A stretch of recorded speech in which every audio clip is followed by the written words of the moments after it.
Greetings and well met, fellow travelers. I am Gary, and today we are going to be discussing the basics of tabletop role-playing gaming. But first I'd like to address a question from one of my fans. They write, Gary, who is Modus, and why is this segment entitled Tales from Modus? That's a great question, and I would like to respond to it by saying Modus is one of the first player characters that I ever made. When I was about 8 or 9 years old, I started playing basic Dungeons and Dragons with my brother Tom. And Modus was the first character I ever made. He was a wizard, fresh out of the Wizarding Academy, and went on to begin his grand tale of adventure. I played Modus for many years, off and on, and will often bring him back as a recurring character, either as a PC or an NPC. I typically only play him on very special occasions, but reference him quite a lot.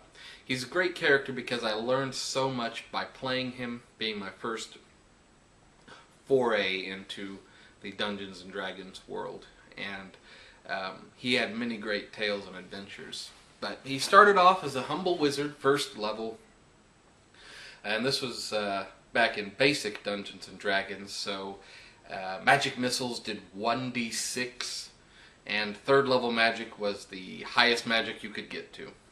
So he had an intelligence, which was his highest score, 14. Back then we used to have to roll 3d6, and you would kind of take it as it landed. So I had an intelligence of 14, the highest stat, so 7th level magic was the highest magic I could use, but that didn't matter since we only had up to 3rd level spells in the book. But it was a great character, and I very much enjoyed playing him. His first encounter was with I believe it was a pair of vampire bats that he and his companion Jamie ran into while on the road one night. Great stuff. Anyway, I will relate more tales from Modus as they come up, but I kind of wanted to bring him up because he was sort of my basics of gaming, and I figured he would be a good relationship here. So first off, there are basically 3 different roles in gaming. The first role is going to be the PC, or player character, and they are comprised of most of the people at the table, known as players, and they represent one person each, generally, though you may have cohorts or minions or people that you influence. But generally you're playing a one-on-one basis. And they represent the main driving action of the game, and the majority of the game will occur by what they say and what they do and how they react to situations. The game can be a lot of fun or quite frustrating based on their actions or inactions, and you have the gamut of the range of people that can play that. Typically it's people that are a little bit more they want to go and have fun and enjoy the game, enjoy the story, but maybe aren't up for the commitment of being the storyteller, the dungeon master, the game master, what have you. And they're responsible for their own characters, playing them accurately, reacting and responding and acting upon the world in which they live.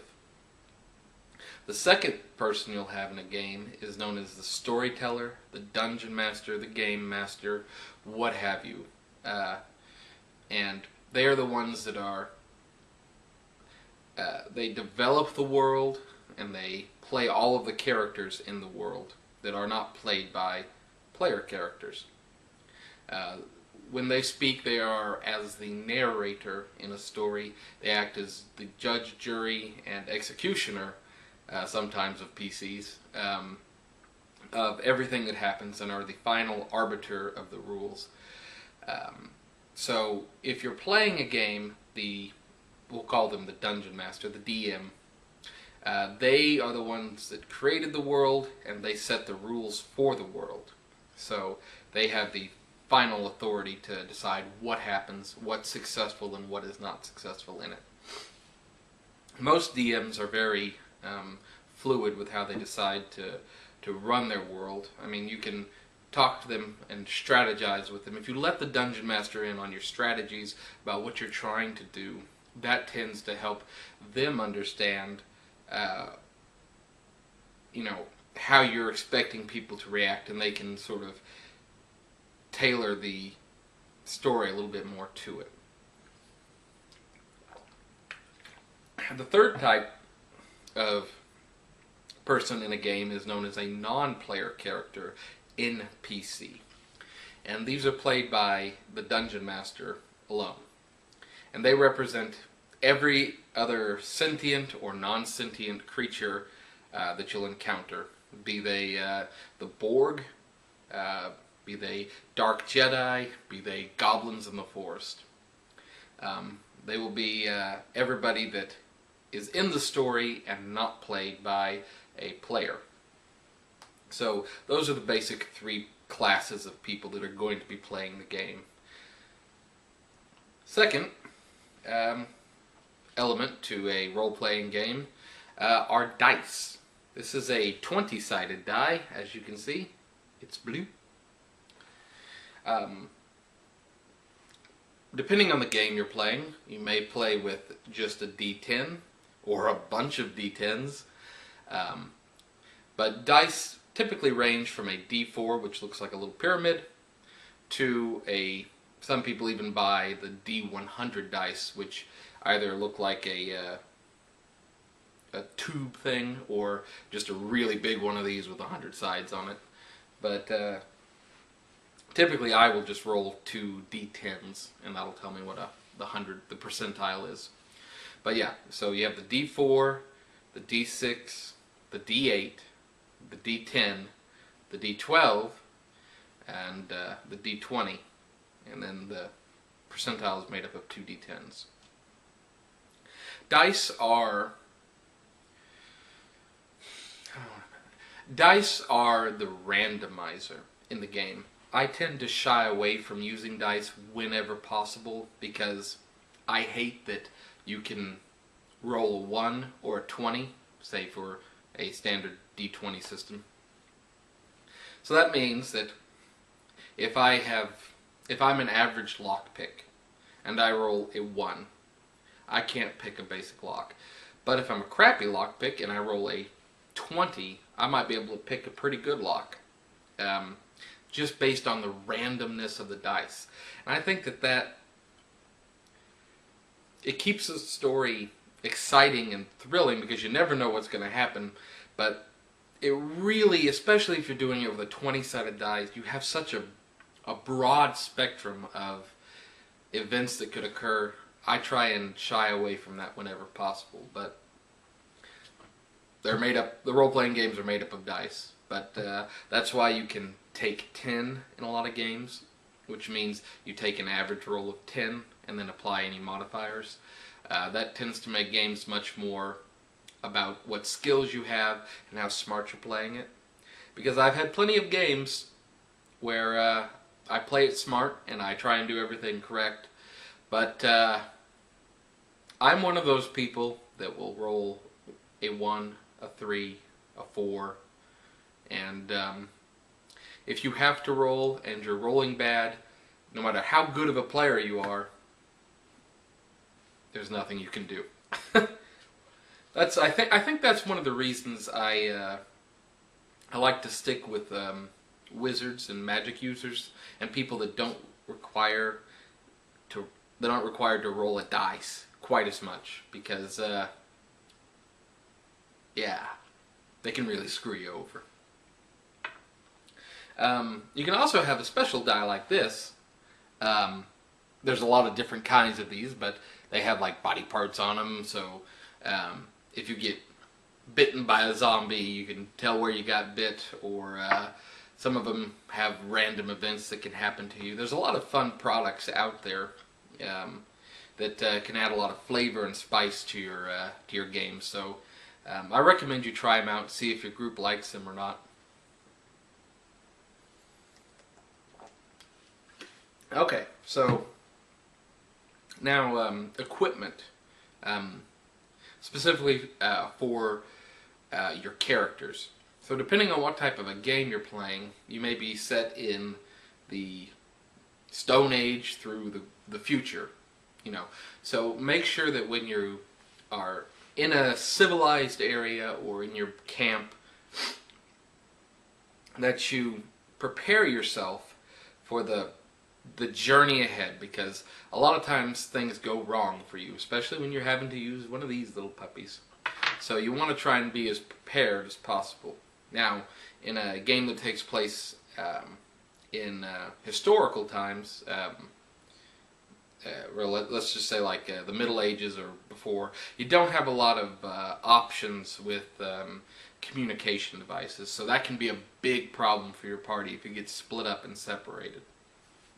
Now, you can have magic that can help you communicate with one another, but there's really no way for the group to talk to each other if you don't have that option back in those days.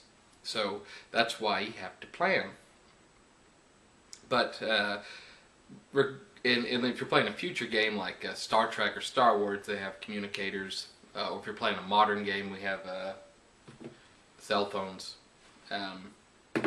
that are useful.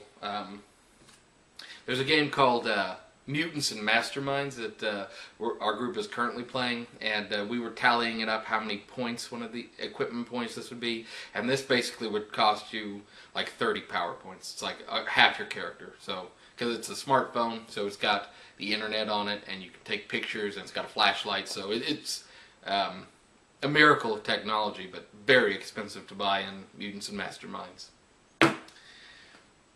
That was kind of a tangent. So, yeah, you're going to want rope or something rope-like generally, because that's always helpful for either binding prisoners or scaling walls, tying items together. Rope is really, really useful. Don't forget it. Food, you got to have food and water. Don't forget your rations. That's a good way to die. We had a group a couple of weeks ago. This is the group with Dirge, you may recall from my first video. My character was an adventurer, and so I had a Ring of Sustenance on. It's a Dungeons and Dragons item, or Pathfinder rather. A Ring of Sustenance, which allows you to not have to eat or drink, and you still feel full. And it also only lets you have to sleep for 2 hours a day. It's a great item. I don't know why more people don't use them, but so my character was fine. But the rest of our group, we went out into the desert one time, and we only brought enough supplies for, I think it was 2 weeks. And we ended up getting lost in the desert, and so we were out there for nearly a month. And so the party was starving and dying of dehydration, fatigued. My character was perfectly fine, of course, but they were dying, and we were like 5th or 6th level. That's a stupid reason to die at 5th or 6th level, because of thirst or dehydration or famine. So stock up on your food and your water. There also may be other items of immediate necessity. If you're playing a Star Trek game and you have an EV environmental suit on, you may need to make sure you bring enough oxygen if you're going to be out on some poisonous atmosphere planet for a while. Yeah. So just think like you're going to have to go out into the wilderness. What are you going to need for that? And bring it. Grappling hooks are really useful to help you climb up things. Even if you have like a jetpack, grappling hooks are really good, because you don't know when you're going to need to use that jetpack in an emergency, and you don't want to be wasting your fuel before then. So don't be a show-off or an egotist unless that's the character you're playing. Then that's an idea. But if you're just a regular intelligent adventurer, just climb the rope. Throw it up there, climb the rope. It's okay. Nobody's going to look down on you. And if they do, screw them. You'll still have your jetpack available if you need it. But yeah, bring your supplies, torches. I can't tell you how many times people run out of light if they're in a D&D game and they don't have the wizard with them or a cleric. The most basic thing man has ever invented, fire. It's the first thing we ever controlled, and people don't bring a flint and tinder with them, or their flashlight. They don't bring a flashlight if they have it available. It's hilarious, almost hilarious. It's a little disappointing and embarrassing to play with people like that, but sometimes, you know, it's pretty funny when people run out of like the basic things that you think everybody would bring. I guess a lot of people that play tabletop games aren't, or were not Boy Scouts or Girl Scouts, and they didn't learn to be prepared. So, but if you were a Boy Scout or a Girl Scout, please reach out to your nerd friends and inform them of the importance of this message. Also, in the game, you can use things called miniatures that represent the playable characters or the non-playable characters. They help color the world in which you live in, and you can make them very personal. You can paint them and stuff for each of the characters you're playing as a player character, and it allows you to see a 3D visualization of your character, and it's fun to get to move them around. Another thing that is used a lot are maps. Are maps. This is a pre-generated and purchased map, and it has kind of the water on it, and then on the other side it's got like a stone floor, and then the 1-inch squares on the map. Some maps have hexagons, some have squares. Allow you to move your little character around, and your character's movement is based on their speed and the particular game you're playing. So these can be helpful tools to help you comprehend the area and the setting in which you're in, so that you don't make a mistake thinking the terrain looks different. I was DMing a game a couple of months ago where it was a game set during World War II, and one of the characters, we weren't using a map at the time, and I had described what it looked like, and one of the players thought that their character was in a different type of environment and behind in a different area than what they were in, and so he did something that got his character killed, and he might not have done.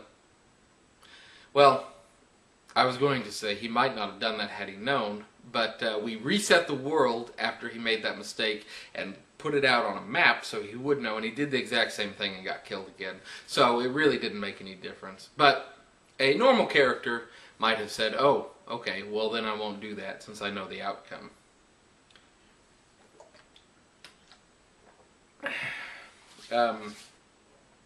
But don't let the maps, the miniatures, anything like that that you buy or that you make yourself, don't let that become the focus of the game. I'm looking at you, Warhammer 40,000 players. Don't let that become the focus of the game, because there are supplements to what the Dungeon Master, the Game Master, what they're describing. Listen to what the DM is saying and kind of get a feel for the environment, because if the DM says or the GM says you walk into a mechanic shop after hours and you're trying to hunt down a bad guy, he's not going to list everything that's in there that you can find. If you're in a mechanic shop, know that you can probably reach and pick up immediately a screwdriver, a tire iron, oil, anything like that. it's going to be a common item to find in that area. Now, don't let the minutia of the description, so you don't need to draw everything. Just understand where you're at, and it's a story being told. If you think you want to reach for something and it's not a common item in that area, the GM can tell you that, and then you can try something else. But if you're fighting in an arena outside a coliseum, you can assume there's going to be some sand on the ground that you can pick up. So use them as a supplement, not as the focus, is what I'm saying. Last but not least is an item of tremendous value and rarity. They're hard to find, but if you can locate them, they will increase your game's potential tremendously. I speak, of course, of the elusive notepad. Yes, they are a common item that you can find anywhere in the entire world. A lot of players don't seem to bring them or know about them, but what you can do is you can keep notes. Look at this. I've been keeping notes right here about what's going on in the world, the people you meet, your gold, the quests that you have, a little journal, a little diary, a little notepad, and it can really help keep the story cohesive, especially if you're doing things that are not a one-shot. If you watched my last string of videos, the Police Story 1984, you'll notice that all of the player characters kept meticulous notes, even though that was a one-shot. Granted, that was because it was also a murder mystery and they needed to know all that, but they have gotten to the point where they understand the value of information, and that you forget things that your character would remember, which is why you take notes, because you know, it might be a week, you might play once a week or once every other week with your group, and you're going to forget things that your character wouldn't. And so notepads are tremendously important to helping remember what's going on in the world, and help you piece together the story so you can understand it. Very, very important. And a pencil. Bring a pencil. That's pretty much all I have for the basics of gaming. We talked about the roles, the DM, the player characters, and the non-player characters. We talked about the dice you use, how they're a source of randomness and chaos in the game, and that I try and avoid using them whenever possible because of that reason. We talked about the equipment you should try and bring for your characters, and this in all time frames. So if you're a Starfleet officer and you're going to a planet, you're going to bring a tricorder, you're going to bring your phaser, and you're going to bring food and rations if needed. So, I mean, equipment for your character will really save your bacon a lot of times. We talked about equipment that you use as playing the game, miniatures, maps, things like that, and how that they should be a supplement and not be the focus of the game. And then we talked about notes and why they're so important and how they can keep the story cohesive for you and relatable. So that's pretty much the basics of gaming, the materials you need, things like that. So if you enjoyed this video, please click subscribe, and if you have any comments or questions, I'd love to hear them. And if you liked it, go ahead and click the like button. But I'll be back next week with a new video. Until then, may the Force be with you always.